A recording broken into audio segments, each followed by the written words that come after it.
Let me start off by saying welcome to our very first YouTube podcast. Today's a very special day. We're getting it out finally. It's been a while in the making, and we're finally doing it. And I hope you guys enjoy the podcast as much as I enjoy making it. And hopefully we can get some more insights from other people to come on board and do some of our podcasts with us. So once again, thank you guys for joining us. Today we're going to be talking about overlooked hunting sites, overlooked properties, overlooked land in the hunting excitement and going out and doing your pre-scouting and all that other fun stuff. A lot of times I find that we end up finding and going out and overlooking a lot of these potential areas that are close to home. A lot of times we go out and we think we have to go in super deep just to go find a quality buck. And for most of the time, that's not even the case. You have great potential for animals that are a lot closer than you would think. We've gone and did some scouting on small portions of public land in our general area, and we've come across and we've found some beautiful animals, especially the species of mule deer in our surrounding areas. Elk in our surrounding areas. You just got to go out, do a little bit of homework, and I'll tell you what, sometimes they're a lot closer than you actually think. You don't have to make that 2 or 3 hour drive just to find a quality animal. So what I'm pushing is do your homework around your local properties in your area, on your public lands. A lot of times you'll find that you'll be able to find a quality animal in your surrounding areas. We've gotten stuck into thinking that we have to make these dramatic trips, that we have to hike 11-12 miles in away from the public in order for us to find quality animals. And sometimes that's the case. Sometimes you do have to make those dramatic treks just to find yourself a good quality animal. A lot of times you can do your homework, you can pattern some of these bucks, some of these elk, and you can really start to find where they're bedding, where they're feeding, where they're watering, especially. One main thing that I like to do that I found that works particularly for me is I try to do a lot of homework around water. I try to find water in spots that most people don't even look like and won't even look at. And those are usually spots that are anywhere from 300, 400 yards off the road. And I'll go do a trek in there, walk around that water pond and find an idea of what direction they're coming from. Then I start looking at maybe setting up a camera if your states allow that, just to get an idea of where or what quality of animals are coming in there. Now, sometimes you're not going to find that 160, 170 mule deer in the early seasons. I'm talking about our hunting season starts in September. A lot of times you won't find them during that time. Hitting those close water ponds. Sometimes you have to do your 11-mile trek in there to find that quality animal. But I generally, rule of thumb, try to stick around, of course, a water source. And that's one of the main key tools that I like to use, is to stick around the water source area. And a lot of times I'm a traditional hunter for the most part. So my hunting tactics are a little bit different than a individual that may be shooting a compound. Spot and stock for me hasn't really been my best outcome. I'm a decently sized guy, so for me to sneak around out there in the hills like a cat, it sometimes doesn't happen. They spot me before I'm able to create that opportunity to get those shots on those animals. So I got to think outside the box. So a lot of times I look at where can I put a ground blind, where can I put a tree stand, where can I set up my cameras to see what direction they're coming in. So what I typically start to do is I start to try to get a timeline. Of course, you can pattern some of these deers. Whitetail are fairly easy to pattern. Mule deer, not so much. Sometimes you can get them coming in at the same time to a watering hole. That may happen 2 or 3 times, and then all of a sudden they don't end up showing up till a day later or a day and a half later. So a lot of times those animals are kind of harder to pattern. But being the type of hunter that I'm a meat eater. I am going out there looking for something I can put on the table. A lot of times I'm not going out there and I'm not looking for that 160, 170 class mule deer. I may be looking for that deer that just got off the milk and is ready to be harvested. There's times that I'm going out there and I'm shooting a lot of those animals. Those are the best tasting animals that you can have. In a typical season, if I get drawn for the later seasons, there's times I won't even go hunt the buck during that time. I wait for the later time and go out for that general doe hunt. I know down here in New Mexico, they created a doe hunt unit because of the overpopulation of does in the city limits. We have a lot of does that are in city limits that are, they get hit a lot. You go into certain areas, there's times that we've gone into little cul-de-sacs. You're looking at 8 to 12 bucks in a little cul-de-sac that are just hanging out there that for whatever reason, some people out there feed them. Some people are laying out, of course, feeding and giving them food. They have a water source out there. The grass is always greener around there. So they typically come down and they hang out and they stroll around town. Down here, it's not crazy to be driving by the hospital and get a group of 5, 6, 7 deer crossing the road there. That happens on the regular. So sometimes we go out and we're trying to harvest that huge monster buck, and that's not typically me. So I try not to overlook our local, or those little units of those little sections of the unit that you're hunting, those public lands that are close to city limits, those public lands that are very easy to access. Sometimes we overlook those little places, and sometimes those little places hold some quality animals. So rule of thumb is I generally try to look around close first. If I don't see anything that's piquing my interest, then I start going out farther, start spreading my areas where I'm going to be looking for some of these bucks. Water sources, again, is another big thing for me. I try to find as much water sources as I can. Sometimes we get a season, especially in the early season, that we get the monsoons that come out, and that throws a monkey wrench into everything. So I'm generally a late season hunter. I usually hunt the rut. So my main objective is to find those does, where those does are hanging out, and if I can find those on public land that's close to my area or close to me and easy to access, and I can find those does on those properties, usually if I hunt those does, I will find a decent quality animal for me to go after. And that's not to say that every once in a while you do get that 150, 160 class animal that'll come into town looking for, the ladies. That generally happens quite a bit.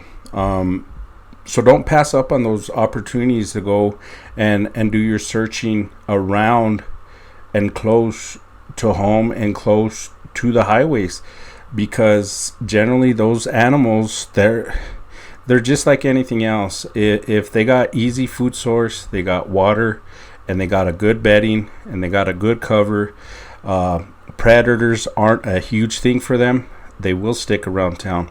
They will be at those easy access locations because they're not being bothered, and generally they'll hang in those little areas.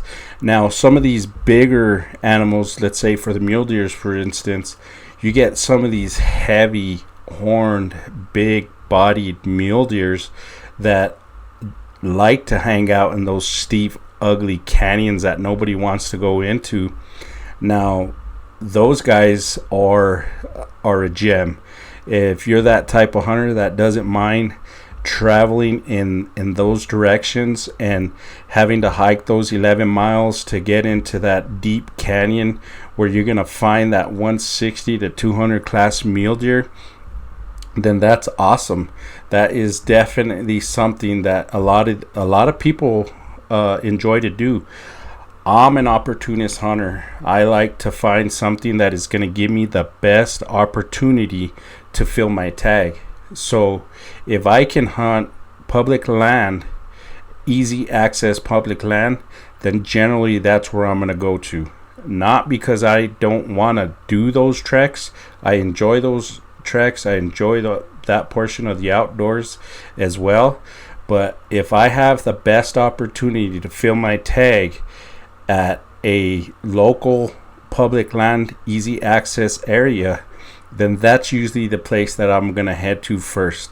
I'm going to try to find these places where I can harvest an animal and be successful. Again, I shoot traditional for the most part. I've been dabbling in a little bit of compound shooting, but it's just something about traditional hunting that is just awesome. It's a different type of hunting. It's a patience game with traditional archery. You got to be patient while you're hunting. You got to be patient for that opportunity, and you also, even with your practicing, you got to be patient. You gotta, everything with traditional has to be exactly the same in order for you to execute your shot. So you have to be patient in that aspect of shooting. Not to say that you don't have to be that way when you're shooting a compound. I just feel a compound is a little bit easier to dial in. You can do that in, a matter of an hour, and you can get your setup dialed in to exactly where you need it. And 60, 70, 80, I seen guys up to 100. Who was it? Cameron Haynes the other day hitting 120, 130 yards with a compound bow. To me is insane. That is crazy, and kudos to him, because that is a long shot, and to be able to place your mark, and I'm talking, this guy was shooting a decent pattern, so kudos to him. But for me, I need to have that animal within 25, 30 yards to be a very successful harvest for me. Now, 35, 40 yards is pushing my limits, but I wouldn't hesitate to take that shot either, because I feel comfortable taking those shots. And one thing that I've found on a lot of these public lands, especially these easy access public land areas, a lot of times, because these animals are more tolerant to humans, to dogs, to noises, I find for me as a traditional hunter, it's a lot easier for me to do a stalk on these animals than it is for me to go out and do that 11, 12 mile hike. And as soon as those animals see me, they're gone, because they have the predators out there that are pushing these animals to be on their toes, So I don't mind doing these local public land hunts and easy access areas to get to. So what I'm really trying to push to you is, don't overlook these easy access public land areas. Give them a look over and see if you don't find that quality animal in there. I've got some pictures up on my Instagram. If you guys go on there and check it out, I'll put a link on there. You'll see there's a couple of 140, 150 class mule deer that I've taken while I'm out at work, because I work out in the field a lot. And I'll get a lot of pictures of these animals that are on public land areas that are easy access areas, and they're there. It's just we overlook them because we have that mindset of the deeper you go, the bigger they are. I've hunted that in the past when I was younger, 20, 21, 22 years old. I enjoyed going out there, doing that 11, 12-mile trek, setting up, going after and looking out for animals. And I found that I am just as successful hunting these local, easy access public land areas as I am going out and doing that 11, 12-mile trek. Now, I'm coming from an era, that's something that we're going to talk about in our next episode, is the beginning and the ending of an era that has changed from doing that 10, 11, 12, 13-mile trek in a day of hunting versus the individuals now, which a hunter that I've kind of turned into is I would rather expend my energy walking to the top of that peak and allowing myself to let my glass do the work and then energy on trying to harvest this animal. Because there's a lot of times that I've been out with hunters and they're doing these 9, 10 miles walks and they're seeing 0 animals, and I'm stationary letting my glass do the work, and I'm picking these animals out from every direction, from under trees, from on hillsides, from cliff sides, from laying under rocks to laying under bushes, and you're finding these animals all over the place. And that era is typically the new era that's coming in. If you see a lot of these hunting shows, that's exactly what they're doing. They're letting the glass do the work. And then the quality of glass that we're bringing out nowadays, especially with Vortex, Swarovskis, some of these high-end glass makers with binoculars, spotters, stuff like that. Man, you can excuse me, you can see you can count their eyelashes at 400 yards. It's crazy what these glass can do for you nowadays. So a lot of times you don't have to do that 10, 11 mile trek. Like I say, even in these public these easy access public land areas, you can find yourself a little high point, get up there in glass, and a lot of times you'll spot these guys laying down in generally easy stalking areas or easy areas to access them to get that shot to be successful. That's, at the end of the day, I believe that's what we're all striving to do, is to be successful. We're out there, we're trying to successfully fill our tags, and that's ultimately our goal, I believe, at the end of the day. Now, of course, there is some people out there that are trophy hunters, and by all means, if that's what pushes you and that's what thrives you to do or go out and be a hunter, then more power to you. Like I say, I'm a meat eater, so I'm an opportunist hunter. If I have the opportunity to successfully harvest a legal animal, that's exactly what I'm gonna do. So at the end of this point is, don't overlook those easy access public land areas, because you would be surprised on what you can find on those. So we're hoping that this season that we're going to be able to produce some more and push out more videos. The downfall for us is, of course, is we're limited to our hunting. As you can see, our podcast area is our studio is barely coming up. So hoping with your guys' help, along with the things that we're doing, we're hoping to expand. We're hoping to grow as a podcast, as a team, as a business, and we're hoping with your guys' help that we'll be able to do that, and we'll be able to bring you guys along to see the success that we develop through you guys. We have been truly blessed these last couple of years to do what we do. We didn't put out a lot of videos this last year. Our success rate on our draw results wasn't very good, so we were unable to push a lot of videos out. But this year we were successful. A couple of the team members got drawn for some hunts, so we're hoping that we're going to be able to go out there, get some good hunts on video. We're looking to try to do some out-of-state hunts, and that's hopefully what we'll be able to do. So hopefully you guys can come along with us and join us as we try to expand what we've started 5-6 years ago, which is Hunting Wildlife. Become a Team Wildlife member and head out to our internet, our online store, huntingwildlife.net. There's things on there that are low cost.